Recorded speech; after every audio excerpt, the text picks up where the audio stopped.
August 29th, 2005, Hurricane Katrina unleashed its shocking destruction on the Gulf Coast region. Areas hit were Mississippi, Alabama, and Florida. But the most severe property damage and loss of life occurred in New Orleans, putting 80% of the Crescent City underwater.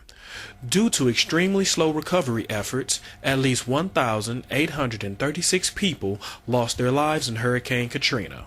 In many areas, flood waters rose as high as 25 feet. This tragedy was caused by a failed levee system. Fast forward 2 years later to 2008. Life in New Orleans is far from normal.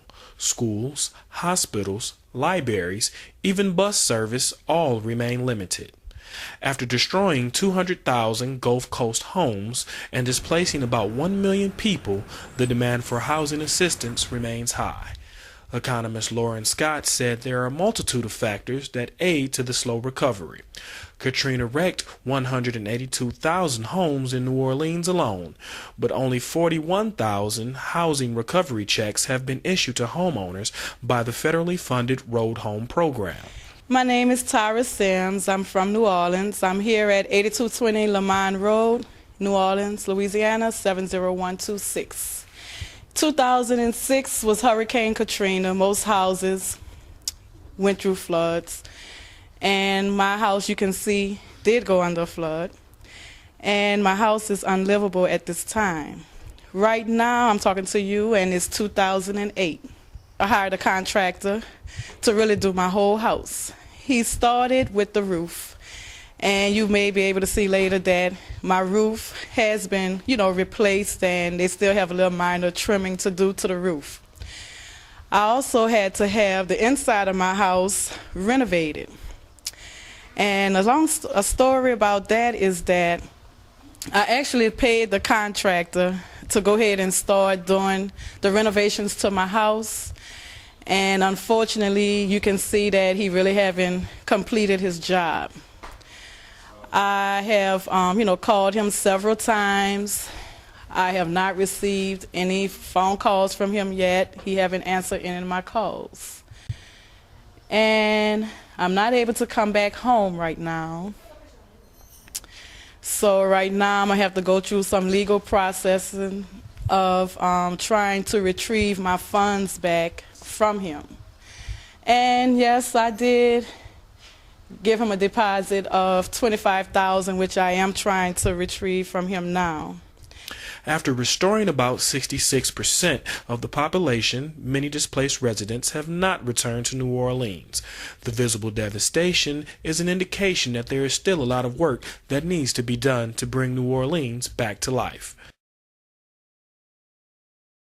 Let me ask you this, what do you feel needs to be done for a permanent recovery after Hurricane Katrina?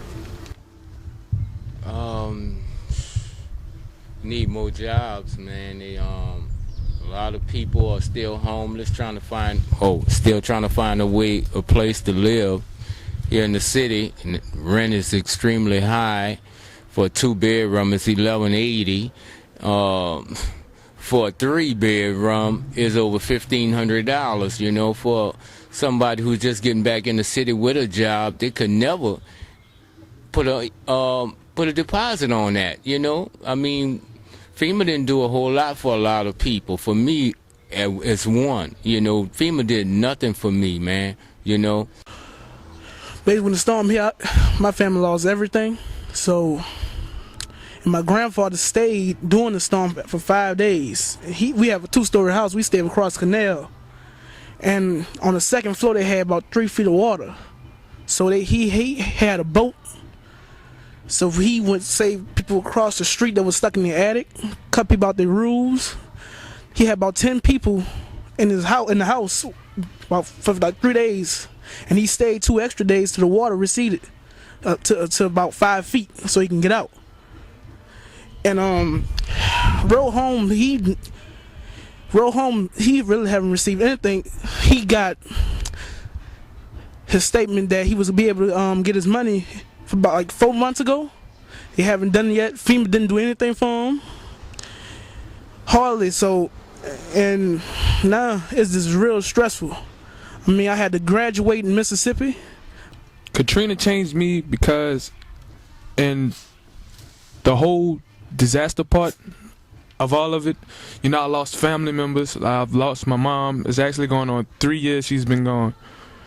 And I mean, I was working before Katrina. We got this place. We were split up all up. My family was pretty much split up all across the United States. I mean, it was hard for us to keep in touch with each other. I got back from where I was, and it was hard for me to find a job, to come back and find a job. You know, everybody had certain requirements, and when you try to get a job down here in New Orleans, it's basically the people give jobs to people that they know. If they don't know you, you know, it's hard for you to get a job down here. And now, I wouldn't actually say things well, it's true, things are worse than what they were before. You know, now I live across the street from here, and I have to actually sit out on my porch late at night and watch people pass around. They steal things around there, you know, stuff like that. Before that, we didn't have that to worry about. You know, they're going in people's houses, they're taking stuff, and I'm afraid they might come in my house and take my stuff, or come in my house to try to harm me, or mess with my neighbors. I mean, before Katrina, we had that, but it wasn't as major as it is now. You know, and that's pretty hard for me. About a month from now, FEMA talking about taking the trailers from people. I mean, people don't have nowhere else to go. The only thing they have, the LaFourche trailer. When they take that, they're going to have so many homeless people in New Orleans, going to be ashamed. They already have a lot of homeless now. And on the St. Claude, there's the Claiborne Bridge. The Claiborne Bridge is so ridiculous. They talking about they got a tent. I still see you got about 50 people still outside or more, easily. And this, when people, they kick people out these FEMA trailers, I don't know what's going to happen. Crime is so much high right now, man, but the military has presented a positive presence since they've been around. They pass through this neighborhood daily, you know, keep the bad elements down. But right around the corner is a metal scrap place, and in this area, as far as back as you could see, is houses. So people are going in those houses, taking the people as they're rebuilding, and they go home, you know, after a day's work or doing on their house, they come back, all their wiring gone, all their copper gone, you know. And that's basically why I have this firearm in front of me right now, because I'm tired. I don't want them to come in my house, you know, because I work every day. I work hard. And I'm trying to get my life back to normal as I can without FEMA's help, you know, or any government assistance help, you know. But crime is really bad right now. There's a lot of young boys out here walking around 13, 10, 11 years old carrying guns, you know.